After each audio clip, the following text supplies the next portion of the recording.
Hiya, bad news again. HSBC is removing the 1% per annum everyday plus bonus interest from 1st of July 2026, which is a few days from now.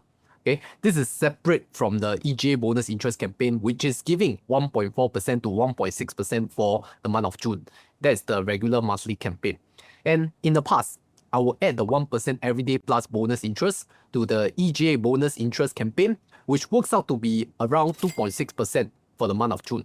And I always use this rate to compare with other bank accounts. But from July onwards, this is not going to happen anymore with the removal of the 1% everyday plus interest. In this video, I'm going to walk through what is happening, what is my next move, and my future plans on cash strategy. And meanwhile, I will also share a cash strategy to help you earn 5% per annum for the next 365 days. And if you're new here, my name is Chris, an ex-chartered accountant, now a personal finance YouTuber, and I run a Telegram group of close to 23,000 members. But really, go and join my Instagram because I only have 4,000 followers there, okay? Go and join us to support my social media outside of YouTube. Thank you. But what is really happening to the HSBC Everyday Global Account? I think the main highlight, the removal of the 1% everyday plus, is a huge impact because I have always pushed and recommended for the HSBC Everyday Global Account. And that was a good choice because it can stack both the bonus interest plus the everyday plus interest. And usually that will come up more than 2.5%, assuming you have wealth holdings.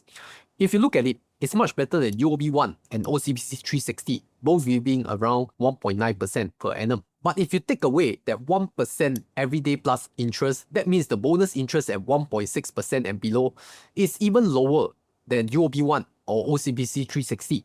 So there's really no more point to consider HSBC Everyday Global Account anymore, correct? So my next move for cash strategy, number one, is to first move out the HSBC EGA funds. And I'm going to move it to DBS Multiplier at the highest tier, which will get 4.1% per annum on the first $100,000 of savings. Now, I have covered DBS Multiplier in a separate video, so I'm not going to go through in depth, but basically, you just need to fulfill salary credit plus 3 categories, whether on your card spend, your investments, your home loan, or your insurance bought with DBS.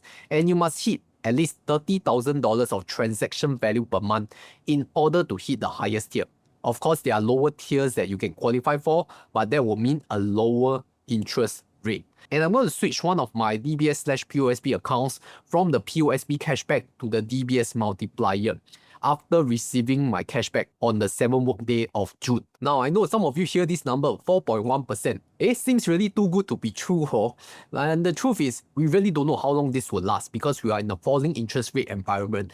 And we are just holding up our hopes for this 4.1% to last as long as possible. So we are just getting our fingers crossed. But how about 5% per annum for the next 365 days? Because Longbridge has a brand new offer for new user welcome rewards, where new users who use my special link to open the Longbridge account will get lifetime 0 commission plus 0 platform fees for US, Hong Kong, and Singapore stocks and more. So essentially, you're paying close to 0 fees to start investing and trading with Longbridge. And with my special link, you will get 5% per annum interest boost on 4,000 Singapore dollars of subscription on Longbridge Cash Plus, which is currently investing in the iFast SGD Enhanced Liquidity Fund. And this is worth around 200 Singapore dollars if you hold 4,000 Singapore dollars for 365 days inside this fund.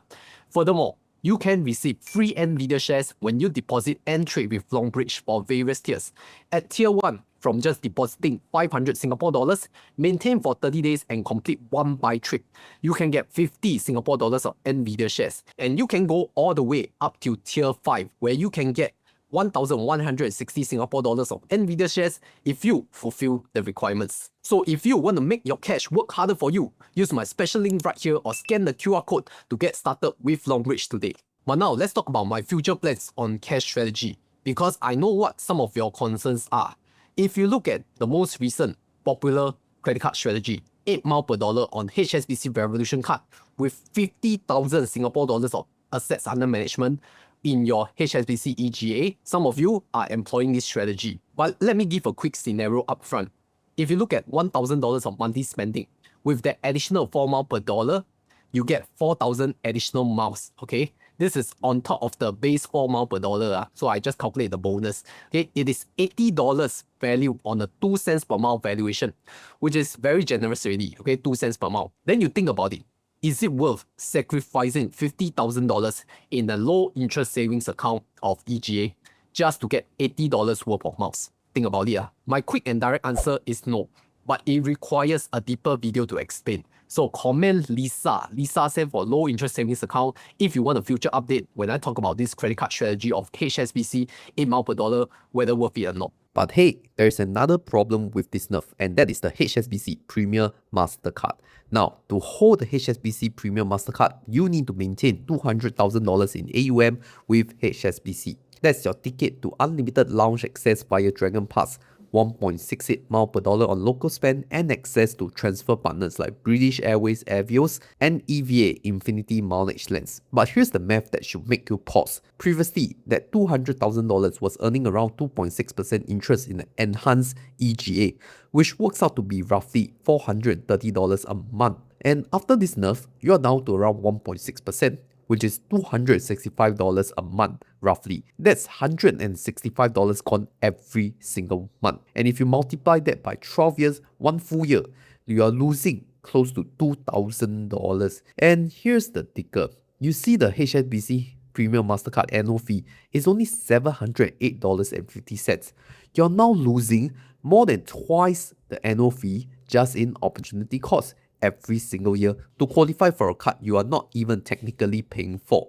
So the real question is, would you rather just pay the $708.50 annual fee directly, or park that $200,000 somewhere that actually works harder for your money?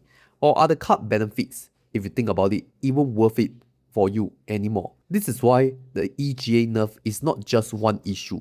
It is a chain reaction, and really it's just going to take one whole video to talk about the entire full calculation plus the HSBC Revolution 8 mile per dollar situation. So if you really want that video, go and comment. And I will repeat again, cash strategy is not the way in a low interest rate environment. I think we all need to focus on the big gains of passively investing in a broad-based, diversified index fund that tracks the market returns. I'm not asking you to go out and pick your individual stocks for 10x return, okay? I'm just asking you, very simple, broad-based, diversified index fund. And if your cash position is larger than your liquid investment portfolio position, I think that is the bigger problem than worrying over a 1% interest rate change. Now, as I always say for investing, don't go and pick individual stocks. Don't day trade.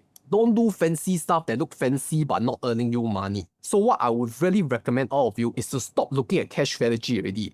It's really too late to try to optimize every single interest rate change over the months, over the years. Okay, you need to get started with investing. And to get started with investing, you can look at Longbridge app for beginners to pick up investing easily at a lower cost with no commission and platform fees. And at the start, it can even give you a good interest boost of 5% per annum for a sweet transition of your cash strategy. So remember to sign up for a Longbridge account. And if you want to know how does investing really impact you, I'm going to show you how does $1,000 a month in S&P 500 yield you over a 30-year period. And this is a real return for Singaporeans. So check out that video right here.